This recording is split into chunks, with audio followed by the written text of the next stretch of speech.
Kui see on tõsi, siis on see potentsiaalselt suurim läbimurre Gazas pärast oktoobri relvarahu. USA president Donald Trump ütleb, et tema rahunõukogu on jõudnud kokkuleppele Hamasiga, mille kohaselt terroristlik rühmitus loobub täielikult relvadest. Tsiviil- ja julgeolekukontroll antakse üle uuele tehnokraatlikule Palestiina valitsusele ning relvad kõrvaldatakse kasutuselt 200 kuni 250 päeva jooksul. Väidetavalt avaldasid Egiptus, Katar ja Türgi Hamasile tugevat survet, et selleni jõuda pärast kuid kestnud niinimetatud õrnu läbirääkimisi. Kuid vaid mõni tund pärast Trumpi teate avalikustamist neljapäeval mõrad olid juba näha. Üks kõrge Hamas ametnik ütles nüüd, et nad ei astu ainsatki sammu relvitustamise suunas enne, kui Iisrael esmalt taandub. Iisrael vastas kohe, öeldes, et taganemist ei tule ilma tõelise relvitustamiseta. Ja Lõuna-Iisraeli elanikud on kogu selle kokkuleppe suhtes skeptilised. Teate, kui terroristid lubavad, et nad lõpetavad tapmise, aga peaaegu ainus küsimus on nende usk, et tuleb hävitada ainus juudi riik maailmas. See on omamoodi vale, mida sa endale räägid, et saaksid öösel paremini magada. Me ei usu, et see kokkulepe sünnib, sest me ei usu, et Hamas seda teeb. Nad valetavad, nad ei taha seda. Nad tahavad jätkata meie tapmist nii kiiresti kui võimalik. Meiega liitub nüüd Ahmed Fouad Al-Khatib, Gazast pärit kirjanik ja Atlantic Councili vanenteadur, kes liitub meiega Washingtonist ning on ise samuti Gazast pärit. Te olete tõesti dokumenteerinud ja rääkinud kohalikega koha peal Gaza tegelikkusest kogu selle konflikti vältel. Enne kui jõuame selleni, kas see kokkulepe kuhugi viib, selgitage meile, mida see tegelikult endast kujutab. Hea meel on taas teiega olla. Vahetult enne eetrisse minekut nägin Al Arabiya TV uudist, et väidetavalt on ka Palestiina Islami džihad nõustunud selle etapiviisilise relvitustamise kokkuleppega liituma.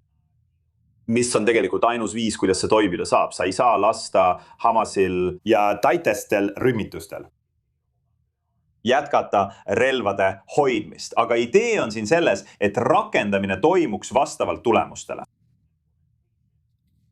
Nagu Nikolai Mladenov, rahunõukogu volinik, ütles, Iisraeli taganemine toimub käsikäes relvitustamisega. See oli ühtaegu üks põhjus, miks Hamas sellega nõustus, aga ka viis, kuidas kogu see protsess võib nurjuda. Hamas alustaks oma niinimetatud raske relvade üleandmisega. Nüüd, see termin võib olla suitsukate selles mõttes, et neil pole tegelikult eriti palju raske relvi nagu raketid, miinipildujad või granaadiheitjad, kuid raske relvade klassifikatsioon hõlmab ka tunneleid. See on seal väga oluline eristus. Esimeses faasis antaks need üle ja kaardistataks üksikasjalikult kaartide abil. Ja siis järgnevad faasid hõlmaksid arutelusid väiksemate relvade nagu AK-47 ja käsirelvade litsentsimise üle. Ja neid hakkaks haldama uus tehnokraatlik komitee, NCCAG, Gaza haldamise riiklik komitee. Oluline punkt, mida siin rõhutada, on see, et relvitustamise rakendamine, ja ma arvan, et see ilma tehnilistesse üksikasjadesse laskumata on koht, kus asjad võivad valesti minna. Me räägime uuest politseijõust, mille NCCAG tehnokraadid toovad endaga kaasa Egiptusest ja Jordaaniast ja saabuvast rahvusvahelisest stabiliseerimisjõust. Sellepärast võtab selle rakendamine veel mitu kuud aega. Ja saabki olema väljakutse, kas nad suudavad tõesti jõuda sinna maani, et nende uus sisenemine Gazasse, kas nad suudavad usutavalt Hamasi relvituks teha vastavalt Iisraeli nõuetele. Täpselt, ja ma tahan sellest rääkida. Hamasi nõustumine põhimõtteliselt relvituks jääda ja loobuda valitsemisõigusest on paberil erakordne.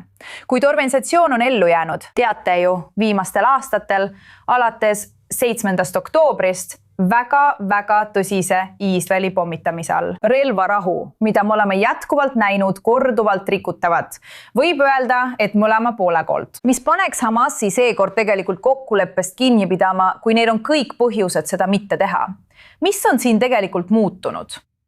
mis ei ole muutunud, on Hamasi ideoloogia. See ei ole nagu PLO 1990-ndate alguses, kui nad põhimõtteliselt ütlesid, et loobuvad relvastatud võitlusest poliitilise protsessi või läbirääkimiste kasuks. Hamas teeb seda, sest teda sunnivad selleks mitmed tegurid. Sealhulgas tema piirkondlike partnerite, Iraani Islamivabariigi ja Hezbollah nõrgenemine. Nad on justkui taganemas. Hamas ei suuda enam salakaubavedu korraldada, ta ei saa oma relvastust täiendada. Hamas on Gazas seesisest sügavalt vihatud ja põlatud.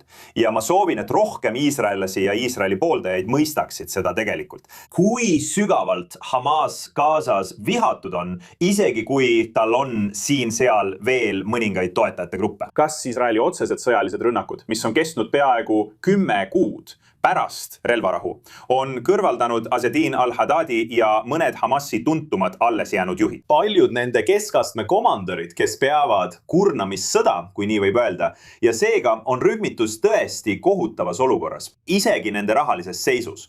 Me kuuleme värbamisest, aga neil on vähe raha, et oma värvatutele maksta. Nii et ükskõik, kuidas sa seda ka ei vaataks, Hamas ei suuda säilitada valitsemist, juhtimist ega kontrolli Gaza üle. Nii valitsemise ja poliitilise vaatenurga alt kui ka sõjalise vaatenurga alt. Sellises ulatuses, nagu see on olnud peaaegu 2 aastakümmet. Ja just sellepärast sunnitaksegi neid sellele kokkuleppele. Huvitav. Tead, ma tahan jälle rääkida sellest, mis juhtuks, kui Hamas tegelikult relvad maha paneks ja võimu üle annaks. Lõppkokkuvõttes, mida sa arvad, mis praegusel hetkel Gaza sektoris selle tühimiku täidab?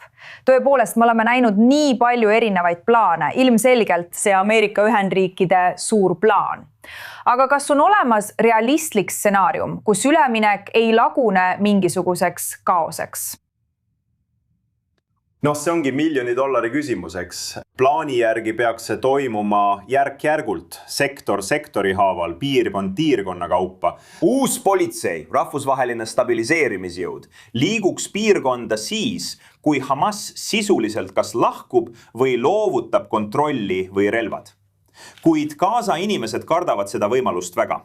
Me nägime seda sõja ajal, kus gangsterid, röövlid, klannid ja relvarühmitused, kes laastasid igasugust stabiilsuse ning seaduse ja korra sarnastki olukorda Iisraeli sõjamasinast sõltumatult. Ja see ongi osa sellest, kuidas Hamas on suutnud rahvaga võimatut tehingut teha, öeldes, et kas te aktsepteerite meie autoritaarset fašistliku kontrolli vastutasuks mingigi seaduse ja korra eest või riskite täieliku kaosega, kus keegi teid ei kaitse. Nii et alternatiiv Hamasile nii poliitilisel tasandil, ideoloogilisel tasandil kui ka ühiskondlikul tasandil peab arvestama. Tõeline hirm, mida paljud neist kaitsetutest elanikkonnast ja tsiviilisikutest tunnevad kuritegelike ettevõtmiste ees. Minu mure, ja ma lõpetan sellega, on see, et võib olla Hamasi elemente, kes võivad minna oma pead tegutsema ja võivad iseseisvalt moodustada lahku löönud rakke, kes ei järgi tegelikult seda plaani. Ja see võib tekitada igasuguseid probleeme. Hästi, Ahmed. Tahaksin sind väga tänada meiega liitumise eest. Nagu alati, on väga huvitav kuulda sinu vaatenurka sellel teemal. Ma arvan, et kõik loodavad, et see relvitustamine tegelikult ka toimub, aga peame ootama ja vaatama.